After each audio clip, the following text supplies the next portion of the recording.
우리가 그 로마서 9장부터 11장 말씀을 살피기 전에 우리가 한 가지 말씀을 좀 기억해야 되고 또 우리 삶 속에 적용해야 될 부분이 있어서 시편으로 잠깐 넘어왔습니다. 오늘 본문의 말씀은 그 안전지대라고 하는 말씀인데, 여러분 그 하나님과 동행한다는 뜻이 무슨 의미를 가지고 있을까요? 여러분 내가 하나님과 동행한다, 그 의미를 어떻게 가지고 계십니까? 이렇게 물으면 성도들이 대부분 대답을 못하는 경우들이 많아요. 그리고 제가 좀 더 어렵게 질문을 드려볼게요. 여러분들은 물리적으로 하나님과 동행하고 계십니까? 물리적으로. 그러니까 우리가 이야기할 때 영적인 개념이 아니고 물리적인 개념으로 보고 듣고 만지고 맛보고 경험할 수 있는 그 물리적으로 그 살아계신 하나님과 동행하고 계십니까? 라고 질문을 하면 대부분의 성도들이 대답을 못합니다. 왜 그럴까요?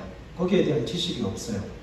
그러니까 우리가 임마누엘이라고 하는 하나님이 나와 함께 하신다, 하나님이 우리와 함께 하신다, 그 말씀을 너무 잘 알고 있어요. 너무 잘 알고 있는데 그럼에도 불구하고 그 생명의 말씀이 씹고 뜯고 맛보고 즐기고 가능하다는 사실을 자꾸 잊어버리는 경우들이 너무 많다라고 하는 거예요. 여러분, 이게 가능할까요? 사랑하는 사람이 눈에서 멀어지면 어디에서 멀어지죠? 마음에서 멀어지죠. 마음에서 멀어지면 어떤 결과가 일어납니까? 마음에서 멀어지면 어떤 결과가 일어나요? 사랑이 식어요. 사랑이 식으면 어떻게 되죠? 감각이 무뎌집니다. 말씀도 동일하는 거예요. 그 하나님과 동행한다는 그 의미도 똑같습니다. 우리의 눈에서 멀어지고 우리 눈에서 멀어지면 우리 마음에서 멀어지게 되고, 우리 마음에서 멀어지게 되면 하나님의 말씀에 대한 무감각함이 일어납니다. 자, 그래서 오늘 본문의 말씀이 우리 가운데서 굉장히 중요한 이유가 있어요. 이 다윗이 지금 하나님 앞에 고백하면서, 하나님, 세상이 왜 이 모양이 꼬라집니까? 세상이 왜 이렇게 약합니까? 세상이 왜 나를 비방하고 나를 죽이려고 안달이 났고 나를 잡아 죽이지 못해서 혈안이 되어 있는 그 세상 속에서 하나님, 나를 지켜주시고 나를 정말 안전지대로 나를 옮겨주셔서 세상에 어떠하든 나는 그 안전지대 가운데 뭘 누리도록 하나님의 평안과 하나님의 참된 안식을 누릴 수 있는 그 삶의 길을 열어달라 하나님 앞에 기도하는 장면이에요. 그래서 오늘 본문의 말씀 가운데 보면 우리가 두 가지를 좀 생각할 수 있기를 원합니다. 이게 우리의 기도 제목이 되었으면 좋겠어요. 첫 번째는 여러분, 우리 교회가 하나님 보시기에 또 이 땅 가운데 힘들고 어려운 삶을 살아가는 모든 믿음의 영혼들에게, 또 세상 속에서 찢기고 상한 영혼들에게 하나님의 몸된 교회가 안전지대가 되어질 수 있으면 좋겠어요. 그리고 여러분, 좌우를 한번 살펴보시죠. 좌우를 한번 살펴보세요. 여러분 옆에 누가 있나요? 남편도 있고 아내도 있고 아들, 딸도 있고 친구도 있고, 여러분 자신이 여러분 옆에 있는 좌우 앞뒤에 있는 사랑하는 형제 자매 성도들, 그리고 믿음의 식구들에게 있어 안전지대가 되어지실 수 있기를 바랍니다. 여러분, 오해하시면 안 돼요. 하나님이 우리의 모든 삶을 지키시고 인도하시는 유일하신 능력의 주님이시지만, 그 하나님이 나를 통하여서 다른 누군가의 안전지대가 되게 하심을 통하여서 그들의 삶을 책임져주고 그들이 안전한 삶을 살아갈 수 있는 그 영적인 공급과 물질적인 공급을 통하여서 그들의 삶을 세워가도록 나를 이 땅 가운데 세우셨다는 그 사실을 핑계대시면 안 됩니다. 이해하시겠죠? 그러니까 제가 늘 말씀드리는 것 중에 하나가, 사랑은 뭐예요? 사랑은 돈으로 하는 거예요. 그래서 혼자 드시면 안 되고 어떻게 드셔야 돼요? 둘이 드셔야 돼요. 둘이 드시면 안 되고 셋이 드셔야 됩니다. 셋이 드시면 안 되고 많이 함께 나를 통하여서 그 은혜의 물줄기가 흘러갈 수 있도록 내 삶 속에 부어주시는 그 하나님의 은혜를 통하여서 내 삶의 영향권 아래에 있는 그 모든 영혼들이 나를 통하여서 안전지대를 경험할 수 있도록 기도하셔야 하고, 그 권세를 주시고 그 능력을 주시고 그 물질을 주시고 그 사랑을 주시고 그 만족과 풍성함을 주시도록 하나님 앞에 기도할 수 있는 저와 여러분들이 되실 수 있기를 바랍니다. 자, 다윗의 오늘 불평을 먼저 살펴보기 전에 성경 한 구절 좀 찾아보죠. 사무엘상 21장으로 한번 가보세요. 사무엘상 21장.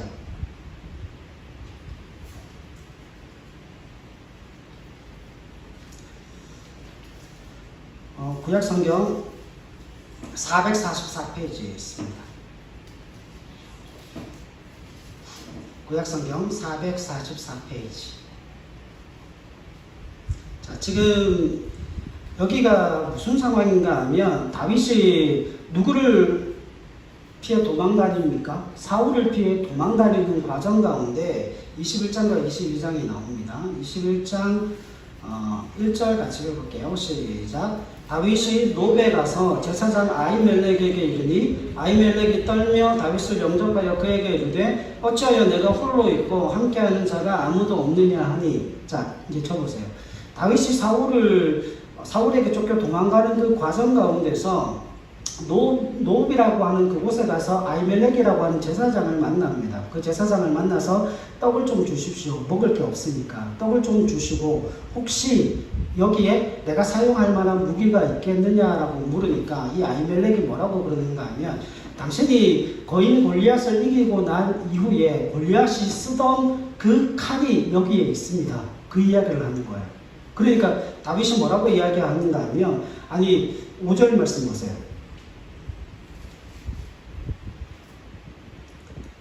5절이 아니고 8절. 다윗이 아히멜렉에게 이르되 여기 당신의 수중에 창이나 칼이 없나이까? 왕의 일이 급함으로 내가 내 칼과 무기를 가지지 못하였나이다 하니 제사장이 이르되 내가 엘라 골짜기에서 죽인 블레셋 사람 골리앗의 칼이 보자기에 쌓여 에봇 뒤에 있으니 내가 그것을 가지려거든 가지라. 여기는 그것밖에 다른 것이 없느니라 하는지라. 다윗이 이르되 그 같은 것이 또 없나니 내게 주소서 하더라. 그리고 그 칼을 가지고 도망을 다니기 시작합니다. 자, 그 과정에서 7절 말씀 한번 보세요. 7절. 그날에 사울의 신하 한 사람이 여호와 앞에 머물러 있었는데 그는 도액이라 이름하는 에돔 사람이요 사울의 목자장이었더라. 이 도액이라고 하는 사람이 사울에게 다윗이 어디로 도망갔는지를 알리고, 가장 중요한 건 22장으로 넘어가면 이 도액이라고 하는 사람이 사울에게 제사장 아히멜렉이 다윗에게 떡을 주었고 그 다음에 누구의 칼을 줬다고요? 골리앗이 사용하던 그 칼을 주었다는 사실을 일러 바칩니다. 고해 바칩니다. 자, 그러니까 그 일러 바치고 난 이후에 10절 말씀 보세요. 22장 9절로 10절. 그때에 에돔 사람 도액이 사울의 신하 중에 섰더니 대답하여 이르되 이새의 아들이 노베 와서 아히두베의 아들 아히멜렉에게 이른 것을 내가 보았는데 아히멜렉이 그를 위하여 여호와께 묻고 그에게 음식도 주고 블레셋 사람 골리앗의 칼도 주더이다. 그러니까 왕이 그 아히멜렉에게 군대를 보냅니다. 군대를 보내서 그 노베 제사장들을 다 죽여버려라. 그러니까 이 군사들이, 여러분, 제사장을 죽이면 돼요, 안 돼요? 하나님이 세운 제사장을 죽이면 저주를 받을 것이 뻔하기 때문에 그게 두려워서 군사들이 그 사울의 말에, 사울의 명령에 복종하지를 못하는 거예요. 그러니까 군사들이 그 일을 못하니까 누가 그 일을 대신합니까? 도액이라고 하는 이 사람이 그 일을 행합니다. 여러분, 22장 18절 보세요. 22장 18절에 왕이 도액에게 이르되 너는 돌아가서 제사장들을 죽이라 하매 에돔 사람 도액이 돌아가서 제사장들을 쳐서 그날에 세마포 에봇 입은 자 몇 명을 죽였어요? 85명을 죽였어요. 그러니까 여러분, 세마포 에봇을 입은 자, 이건 제사장이라는 거죠. 제사장을 몇 명을 죽였다고요? 85명을 죽였어요. 그냥 몰살시킨 거예요. 그냥 학살 수준인 거예요. 그 이야기를 누가 들은 거죠? 다윗이 그 노 땅을 떠나고 난 이후에 도액이 그 노 땅의 제사장 아히멜렉을 비롯한 제사장들을 85명을 다 죽였다는 이야기를 다윗이 듣고 이 시를 지었다라고 하는 이 시의 배경이 그러니까 사무엘상 21장과 22장이라고 학자들이 많이 이야기를 합니다. 또 다른 하나의 배경은 다윗의 말년이죠. 그러니까 다윗이 마지막 숨을 거두기 직전 상황이 아니었겠는가 라고 추정을 하는데 대부분의 학자들이 사무엘상 21장과 22장의 상황이 이 시편의 배경이다라고 이야기를 합니다. 자, 그럼 보세요. 다윗이 지금 무슨 불평을 하고 있는가 하면 시편 12장 1절 한번 보세요. 여호와여 도우소서. 경건한 자가 끊어지며 충실한 자들이 인생 중에서 어떻게 되어진다고요? 없어지나이다. 여러분 여기에 보면 이게 굉장히 중요한데 지금 다윗이 그 시대적인 상황을 두고 무엇을 하나님 앞에 불평하는가 하면 지금 어떤 인간으로부터는 구원의 길이 다윗에게 주어질 방법이 없다는 거예요. 사울은 쫓아오죠. 그리고 다윗이 도망가는 곳곳마다 그곳에 있는 지역 사람들이 누구를 사울에게 고발합니까? 다윗이 숨어있다는 그 이야기를 그 지방 사람들이 계속해서 고발하고 있습니다. 그런데 여기에 굉장히 중요한 사실이 한 가지 숨겨져 있어요. 지금 다윗이 도망다니는 그 대부분의 지역들은 뭐 했던 지역이었겠습니까? 다윗이 연고가 없는 지역들이겠지만 가장 중요한 사실은 다윗을 통해서 먹고 살고 다윗을 통해서 전쟁에서 승리를 거두고 다윗을 통해서 목숨을 구걸했던 사람들이에요. 그러니까 그들을 구원한 경험을 가지고 그들을 도와준 경험을 가지고 다윗이 힘들고 어려울 때에 그들을 찾아가서 지금 도움을 구하면서 사울을 피해 도망다니고 있는데 다윗 때문에 목숨을 구했음에도 불구하고 그들이 지금 뭐하고 있는 거예요? 사울에게 고변하고 있는 거예요. 다윗이 여기 숨어있다. 그러니까 그렇게 도망다니는 그 과정 가운데서 다윗이 이야기하는 게 내가 하나님 앞에 호소할 수밖에 없고 내가 하나님 앞에 도움을 구할 수밖에 없는 이유가 무엇인가 하면 내가 구원해 주었던 자들, 내가 도움을 주었던 그 모든 자들이 나를 배반하고 나를 배신하고 나를 떠나가고 나를 죽이기 위해서 사울에게 뭐합니까? 사울에게 들러붙어서 다윗의 대적이 되어진다라고 하는 것이죠. 그러니까 그 시대적인 그 상황 속에서 다윗이 그 시대의 악함을 보고 절망하고 있는 모습을 발견할 수 있게 됩니다. 여러분 8절 말씀 한번 보세요. 12장 8절 같이 읽죠. 시작. 비열함이 인생 중에 높임을 받는 때에 악인들이 곳곳에서 날뛰는도다. 여러분 이게 뭐예요? 비열함이 인생 중에 높임을 받는 때에 악인들이 곳곳에서 뭐 한다고요? 날뛰고 횡행한다고요. 주위를 둘러보니까 날마다 배신하고 날마다 사기치고 날마다 거짓말하고 그리고 악인들이 승승장구하는 그 모습이 주위에 널려 있더라는 거예요. 그런 상황 속에서 누구는 죽임을 당하고 경건한 자는 끊어지고 여기서 경건하다라고 하는 것은 하나님을 사랑하는 자예요. 하나님을 사랑하는 자는 끊어지고 충실한 자들이 인생 중에서 없어진다. 여기서 충실한 자는 이런 겁니다. 하나님께서 그에게 사명을 주시고 하나님께서 그에게 귀한 믿음의 일을 맡기셔서 하나님의 뜻을 행하고 하나님의 귀한 믿음의 사명을 지키고 따르고 순종하는 자들이 인생 중에 어떻게 되어진다고요? 없어지나이다. 이건 단순히 있었던 자들이 없어졌다라고 하는 개념이 아니고 그 있었던 자들이 완전히 다 멸망을 당하고 몰락을 당해서 한 사람도 찾아볼 수 없는 지경이 되었다는 거예요. 그러니까 다윗의 심정에서 보면 지금 다윗이 처해 있는 상황이 창세기로 비유하면 어떤 상황이에요? 창세기 6장의 상황이 있는 거예요. 모든 사람들의 생각이 악하고 그 경영하는 바가 하나님을 거역하는 것이 되었기 때문에 이 땅 가운데 홍수가 주어졌잖아요. 다윗이 보기에 다윗이 속한 세상이 그와 같은 상황이라고 하는 거죠. 자, 보세요.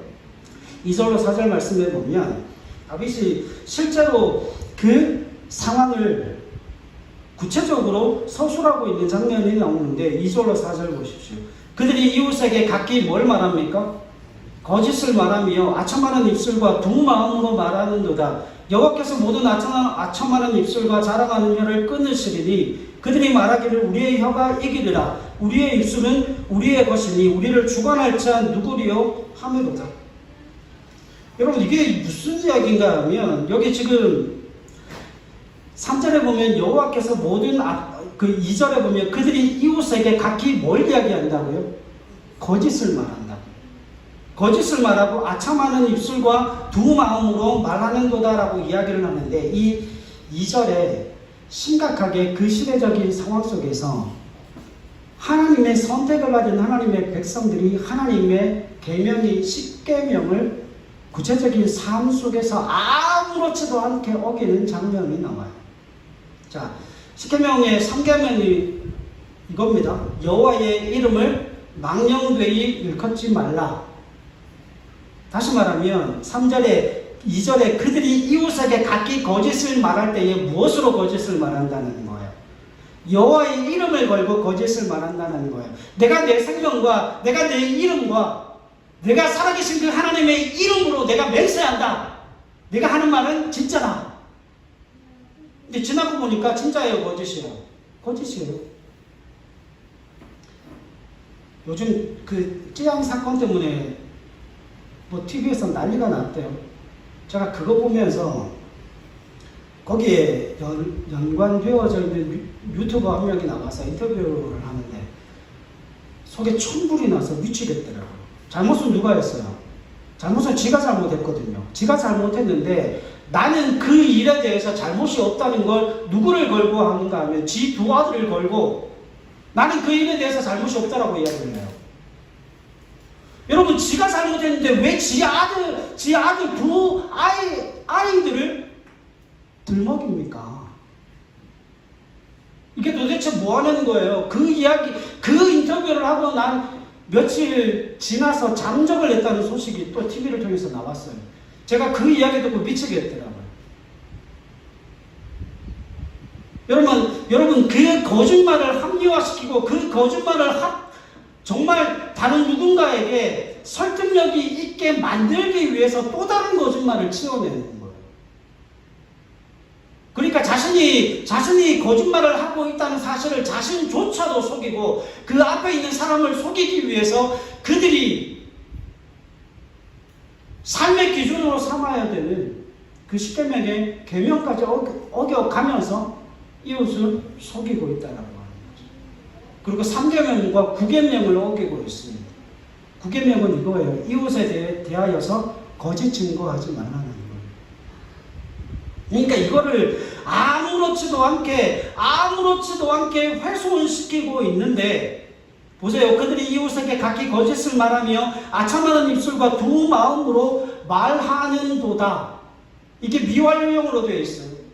지속적으로 뭐 하는 거예요? 계속해서 거짓말을 일삼고 계속해서 거짓말을 쏟아내고 있다라고 하는 거죠. 더구나 여러분 이웃은 어떤 사람이에요? 이웃은 어떤 사람이에요? 가장 친한 존재예요. 가장 절친한 사람들을 속여서 그들을 해하고 그것을 통하여서 반사 이익을 얻을 목적으로 거짓말을 내뱉고 있다라고 하는 것이죠. 그런데 문제는 이 행위가 지속적으로 행해지고 있다라고 하는 겁니다. 그러니까 그 시대의 타락상이 얼마나 대단한지를 보여주고 있는 거죠. 그런데 여기에 대해서 3절 보세요. 여호와께서 모든 아첨하는 입술과 자랑하는 혀를 어떻게 하신다고요? 끊으신다. 여러분 그 당시에 고대 근동지방에 거짓말하는 사람들에게 주는 형벌이 있었어요. 우리나라에도 그런 형벌이 있습니다. 혀를 잘라버리는 거예요. 왜요? 뭐 하지 못하도록요? 다시는 거짓말하지 못하도록. 그래서 그거를 빗대서 여호와께서 모든 아첨하는 입술과 자랑하는 혀를 분명히 끊으심을 통하여서 심판하실 것을 이야기하고 있음에도 불구하고 4절 보세요. 그들이 말하기를. 여기서 그들이 누굽니까? 여기서 누구예요? 아첨하는 자들. 같이 읽읍시다. 시작. 그들이 말하기를 우리의 혀가 이게되라. 우리의 입술은 우리의 것이니 우리를 주관할 자 누구리요? 하미로다. 이게 이들에게 있어 가장 중요한 문제는 한 가지입니다. 가장 중요한 문제는 한 가지예요. 악인들의 근본적인 문제는 한 가지예요. 그들의 교만이라고 하는 거예요. 여러분, 교만이라고 하는 의미는 뭐죠? 자신을 무한정 높이는 거죠. 자신을 무한정 높이니까 자신 앞에 있는 모든 사람들이 다 낮아 보이고, 그 모든 사람들을 다 깔고 보고 하나님조차도 자신 앞에 무릎 꿇리려고 하는, 자기 자신만을 위해 살고 자기 자신이 세상 모든 권세의 인생의 주인임을 고백하며 사는 자들, 그들에게 있어, 악인들에게 있어 가장 큰 문제가 교만함이다라고 하는 그것을 우리에게 보여줍니다. 그래서 그 교만한 자들의 외침이 이거예요. 우리를 주관할 자 누구리요? 이게 무슨 뜻인가 하면 원문에 살펴보면 이렇게 되어 있어요. 도대체 누가 우리의 주인인가? 교만한 자들은 누가 자신의 삶의 주인이에요? 자기가 주인이죠. 그러니까 하나님에 대한 존재를 완전히 잊어버리는 거예요. 그런데 여러분, 여기에 아이러니가 있어요. 그들이 어떤 백성입니까? 그들이 어떤 민족입니까? 여러분, 제가 유튜브를 보다가 재밌는 걸 봤어요. 외국의 가수들이 우리나라에 내한 공연 오면 그렇게 좋아한답니다. 왜 좋아하는 줄 아세요? 우리나라에 떼창 문화가 있잖아요. 우리나라에 떼창 문화가 있으니까 거기에 어떤 가수가 내한 공연을 왔는데 거기에 자막이 이렇게 나왔어요. 너는 맨몸으로만 와. 노래는 내가 할게. 노래는 누가 해요? 가수가 하는 게 아니고 돈을 주고 티켓을 끊어 들어간 수만 명의 관객들이 떼창을 부르면서 노래를 합니다. 제가 그거 보면서 제가 배를 잡고 웃었어요. 가수가 마이크를 잡고 노래를 하다가, 아니, 이 관객들이 처음부터 끝까지 그 노래를 계속 따라 불러요. 계속 따라 부르니까 가수가 노래를 부르다가 마이크를 내렸는데 관객들이 계속 노래를 부르고 있어요. 그래서 외국 가수들이 우리나라 공연 오는 걸 그렇게 좋아한답니다. 제가 그 이야기를 보면서 그런 생각을 굉장히 많이 했어요. 여러분, 우리가 우리의 삶을 살아가다가 보면, 우리에게 주어진 그 삶의 길을 살아가다가 보면 내 힘과 내 뜻과 내 의지대로 안 되는 일들이 얼마나 많습니까? 그죠? 그럼에도 불구하고 교만한 자들은 그 모든 삶 속에서 되어지지 않는 그 수많은 일들을 경험하고도 자기가 자기 인생의 주인이라고 노래를 부르며 살아요. 그게 교만한 자들의 특징이다라고 성경은 이야기를 합니다. 하나님이 그들을 심판하실 거라는 그 말씀에 대해서 그들이 이해를 못하는 거예요. 여러분, 생각해 보세요. 그들이 이스라엘 백성입니다. 그들이 하나님에 의하여서 선택을 받은 사람들이에요. 하나님 때문에 사는 사람들이에요. 그런데 그 하나님 때문에 사는 사람들이 뭐 하고 있는 거예요? 자신의 인생의 주인이 자기라고 우기고 있는 거예요. 여러분, 출애굽을 경험했잖아요. 홍해를 건넜잖아요. 광야 40년을 살았잖아요. 바벨론 70년 포로의 삶을 살다가 다시금 돌아왔잖아요. 그럼에도 나라가 무너져서 1948년에 다시금 나라가 독립되어지는 그 상황 속에서도 여전히 그들이 지금 뭐라고 이야기를 하는 겁니까? 자기의 인생의 주인이 하나님이 아니라 자기 자신이라고 그 교만을 떨고 있는 거예요. 여러분, 이거 완전 주객이 전도된 거 아닙니까? 마태복음 12장 36절 한번 보세요. 마태복음 12장 36절.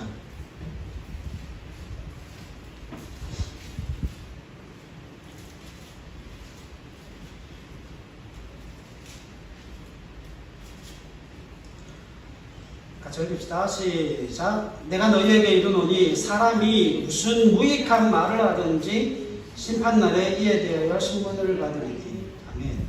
자, 여기에 굉장히 중요한 게 있어요. 내가 너희에게 이르노니 사람이 어떤 걸 행해요? 무익한 말. 자, 여러분 쳐보세요. 말은 뭐예요? 말은 실체입니까? 아닙니까? 여러분 대부분 말이 실체가 아니라고 이야기를 하지만 말은 실체예요. 말은 물리력이에요. 왜냐하면 그 말이 어디서 나오기 때문에요. 우리의 마음의 의지에서 나오기 때문에요. 우리의 마음의 의지에서 나오기 때문에 그 교만한 말이 튀어나오는 그 순간에 그 교만한 말을 내 입으로 내뱉는 그 순간에 그 사람의 삶이 어떻게 되어지는 거예요. 그 교만으로 이끌려가는 거예요. 왜냐하면 그건 자기 자신의 의지의 고백이기 때문에. 그러니까 여러분 생각해 보세요. 우리가 빈말을 많이 합니까? 진실된 말을 많이 합니까? 좋은 말 할 때 대답하세요. 빈말을 많이 해요? 진실된 말을 많이 해요? 진실된 말을 많이 합니다. 빈말은 언제예요? 농담할 때나 하죠.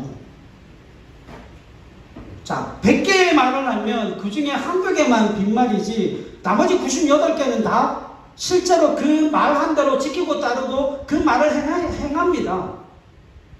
그렇지 않겠어요? 그러면 여러분 생각해 보세요. 100마디의 말을 하는데 98마디가 다 빈말이고 다 농담이면 그 사회는, 그 세상은 어떻게 되겠습니까? 다 사기꾼들만 난무하는 세상이 되겠죠.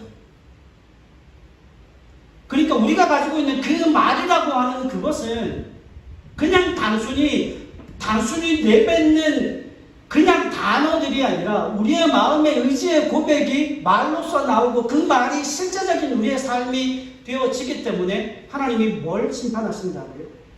그 무익한 말을 심판하신다고 말씀하시잖아요. 결국 그 말이 그 사람의 뭐기 때문에요? 인격이요? 그 말이 그 사람의 삶이기 때문에 그렇습니다. 그럼 그래서 그걸 뭐 하시면 안 돼요? 소홀히 여기시면 안 됩니다. 은혜 받으면 뭐부터 바뀌어요? 은혜 받으면 뭐부터 바뀌어요? 언어부터, 말부터 바뀌는 이유가 그겁니다. 제가 일전에 한번 말씀드렸죠. 여러분, 제가 대구에 있는 제일 좋은 공고를 나왔어요. 서울에 있는 제일 좋은 공고는요, 서울 공고요. 대구에 있는 제일 좋은 공고는요, 대구 공고요. 부산은요, 왜 부산 공고? 근데 여러분, 요즘 아이들 대부분 다 그래, 저희 딸은 잘 모르겠어요. 학교에서 어떻게 언어 생활을 하는지는 잘 모르겠지만, 제가 학교 수업을 마치고 횡단보도를 건너가는데, 횡단보도를 사이에 두고, 여학생들이 대화를 하는데, 시겁했습니다.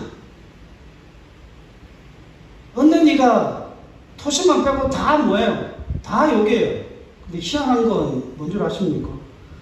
저쪽에서도 욕을 하고 이쪽에서도 욕을 하는데 저는 그 욕을 못 알아먹겠어요. 근데 지들끼리는 알아먹어요. 알았어! 그러고 가요. 지들끼리는 그 욕이 통합니다. 근데 여러분, 제가 고등학교 다닐 때 그랬거든요. 제가 중학교 2학년 여름에 처음 교회를 가서 고등학교 2학년 때 제가 주님을 인격적으로 만났는데, 인격적으로 만나기 전까지는 언어가 얼마나 험했겠습니까? 쓰는 용어가 전체가 다 욕이었어요.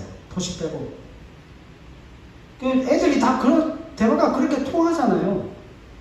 근데 여러분, 교회를 다니고 난 이후에, 주님을 인격적으로 만나고 난 이후에, 그때부터 제 삶에 욕이 사라졌어요.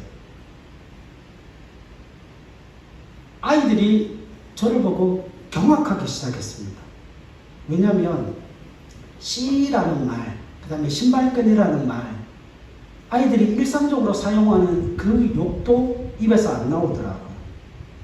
여러분, 은혜 받으면 하나님의 성령의 묶임과 되어지게 되면 언어가 달라져요. 왜 그렇습니까? 그 언어 자체가 물리력이라니까요. 그 언어 자체가 삶이 되어진다니까요. 그 언어 자체가 인격이 되어지기 때문에 은혜라고 하는 것은 그 인격 자체를 변화시키는 힘이요, 능력이라고 성경은 말씀하고 있어요.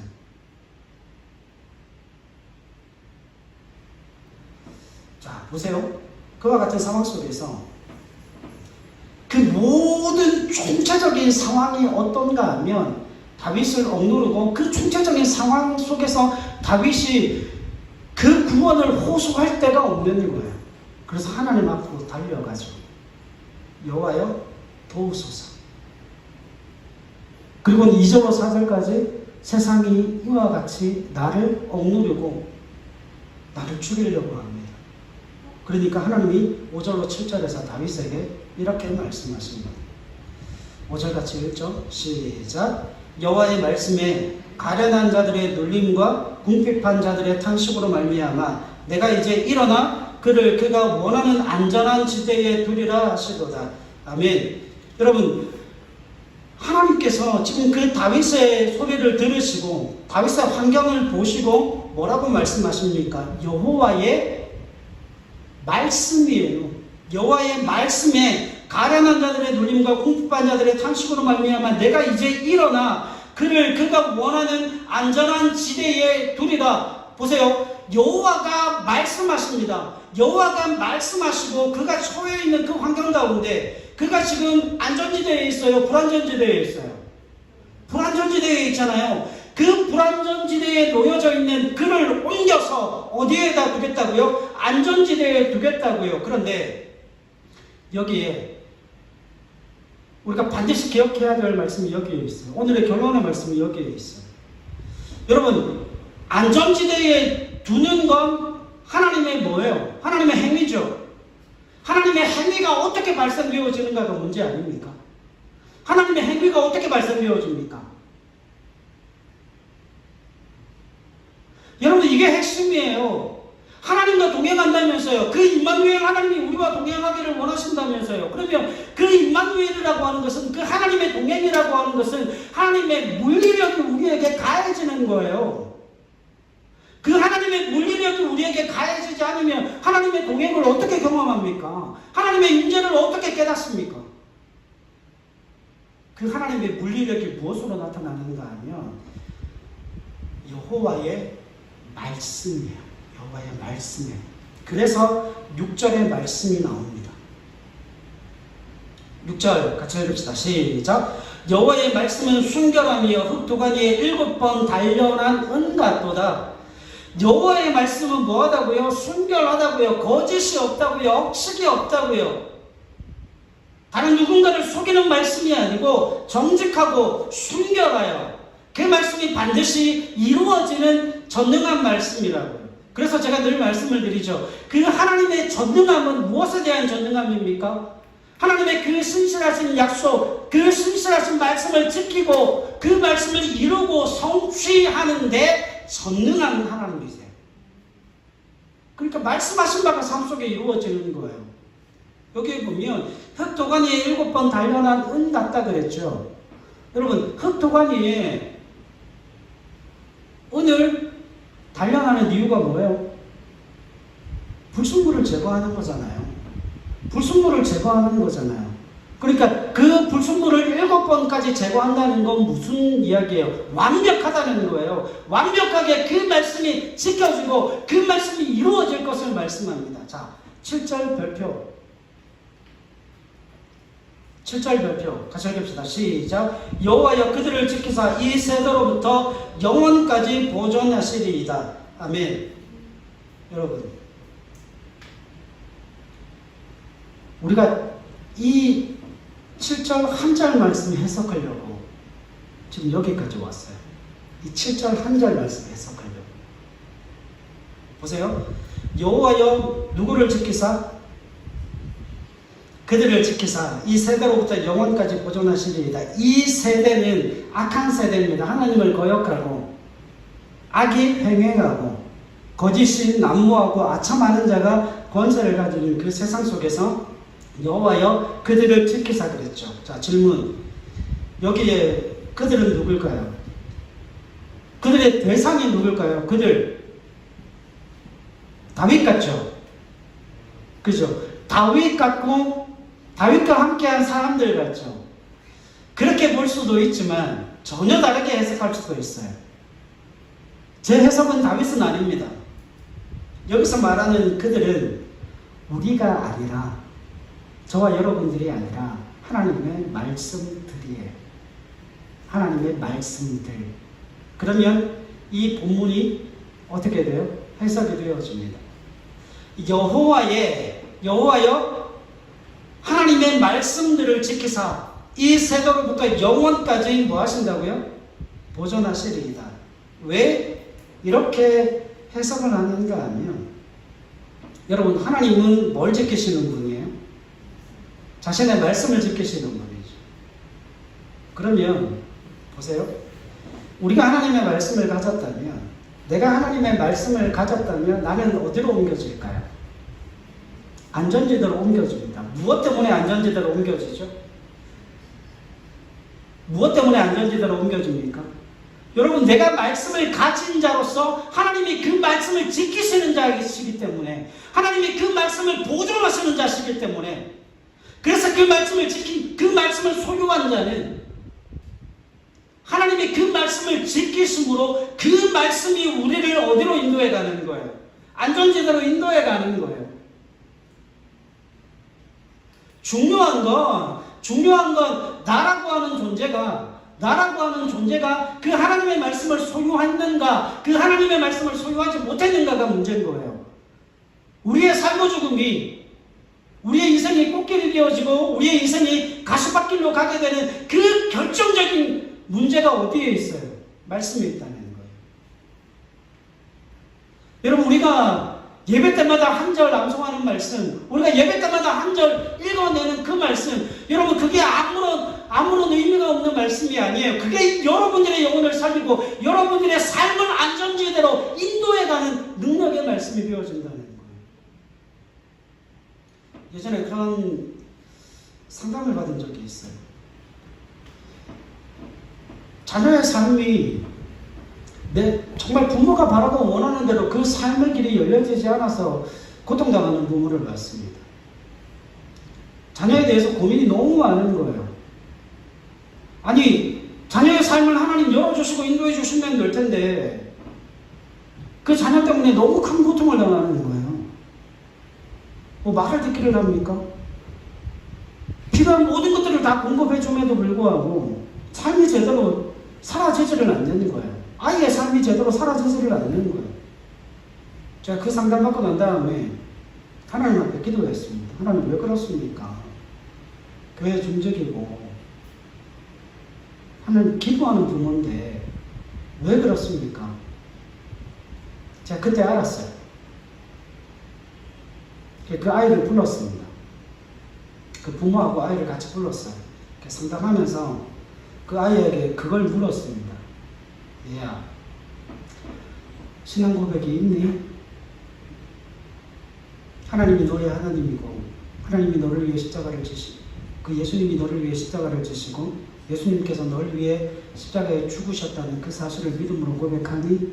그리고 그 주님이 너의 하나님이 맞니? 그 주님이 나의 주, 나의 하나님이야. 나는 그 하나님을 믿고 믿음으로 신뢰해. 근데 그 하나님이 너의 하나님이 맞니? 물으니까 그 아이가 신앙 고백이 없어요. 자, 신앙 고백이 없는 아이가 교회를 다니면 하나님의 말씀에 붙들릴까요? 안 붙들릴까요? 정확하게 대답하셔야 돼요. 신앙의 고백이 없는 아이가 교회를 다녀서 그 말씀에 사로잡혀서 그 말씀이 그 아이를 안전지대로 인도할까요? 못할까요? 그게 문제인 거예요. 여러분, 신앙 고백이 없다라고 하는 건 그 아이의 신앙 가운데 뭐가 없다는 거예요? 말씀이 없다는 거예요. 가장 첫 번째는 그 아이의 모든 삶의 필요를 공급하는 데 있지 않습니다. 그 아이의 필요가 공급되어져도 그 아이의 삶이 열려지지 않고 그 아이의 삶이 불안전지대라면, 여러분, 부모는 평생 노심초사하며 살 수밖에 없는 존재가 되어져요. 뭐하러 그런 삶을 사십니까? 왜 뭐하러 그렇게 힘든 길을 돌아가십니까? 아이에게 필요한 건 믿음의 고백이에요. 신앙 고백이에요. 그 신앙 고백을 통하여서 그 아이에게 그 신앙 고백만 있다면 하나님이 그 아이에게 말씀을 주십니다. 그 아이에게 있는 그 말씀이 그 아이를 살리고 회복시키고 그 아이를 안전지대로 인도해 갈 거예요. 그래서 제가 부모들에게 요구하는 게 그겁니다. 아이들에게 오른하지 말라는 이야기가 그거예요. 그 아이들의 삶의 그 안전지대는 부모가 제공하는 게 아니에요. 하나님의 말씀이 그들의 삶을 이끌어 인도해가는 것이지, 부모가 백날 강요해봤자 그 아이가 믿음의 고백이 없고 신앙 고백이 없고 그 말씀에 대한 은혜의 소유가 없다면 그 삶이 안전지대일 수가 없다는 거예요. 그러나 반대로 그 아이가 신앙 고백만 있다면, 저와 여러분들의 삶 속에 신앙 고백만 있다면 모든 문제는 해결됩니다. 그때부터 하나님의 말씀이 영향력을 가지고, 하나님의 말씀이 권세를 가지고, 그 말씀이 누구를 지키시는 겁니까? 하나님이 그 하나님 입에서 나온 하나님의 말씀을 지키심으로 말미암아 그 말씀을 소유한 자가 그 말씀으로 말미암아 안전지대로 이끌려가는 거예요. 오해하지 마세요. 말씀이 나를 안전지대로 이끌어 인도해 가는 것이지, 내가 그걸 끌고 가는 게 아니에요. 그러니까 믿음에는 뭐가 없어요. 여러분, 믿음에는 교만이 있을 수가 없어요. 왜냐하면 하나님 붙들지 않으면 누구나 다 낭떨어져요. 저는 여러분들이 그 믿음과 신앙의 안전지대를 누릴 수 있는 저와 여러분들이 되실 수 있기를 바랍니다. 그래서 그 믿음과 신앙의 고백을 가지시고 그 신앙 고백을 통하여서 오늘 여호와께서 그들을 지키사, 여호와께서 그 생명의 말씀을 지키시는 분으로 이 세대로부터 영원까지 그 하나님의 말씀이 보존되고 지켜지며 그 말씀을 소유한 자를 통하여서 그 말씀이 그를 언제나 어떤 상황과 어떤 형편과 어떤 처지에 있던지 간에 그를 정말 안전한 그 안전지대로 이끌어 인도해 가시는 그 하나님의 은혜를 매 순간 경험하고 맛보고 그 놀라운 삶을 살아가는 저와 여러분들이 되실 수 있기를 바랍니다. 여러분, 이게 임마누엘이에요. 이것만 말씀드리고 마칠게요. 자, 질문하십시다. 고3 수험생들 두셨잖아요. 시험장에 가실 수 있나요? 아이가 피아노 치는 그 자리에 들어가실 수 있어요?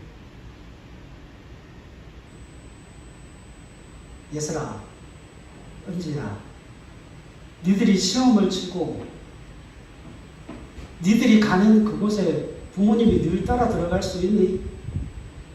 못 가잖아. 그래서 세상 사람들은 자기 홀로 남겨졌다라고 이야기를 합니다. 그러나 하나님의 말씀은 어디든지 가실 수 있어요. 화장실도, 바다 깊은 곳도, 하늘 높은 곳도, 시험장에도, 홀로 있을 그곳에도 그 말씀인 여호와의 능력은, 여호와는 누구와 늘 함께 하실 수 있다고요. 그가 어디에 있든지 그와 함께 하실 수 있습니다. 그래서 그 말씀이 임마누엘이요, 그 말씀이 그를 영원한 안전지대로 인도하시는 능력의 말씀이 되어진다는 겁니다. 사랑하는 여러분, 돈도 주십시오. 먹을 것도 주십시오. 그러나 그 돈보다, 먹을 것보다 더 말씀을 주십시오.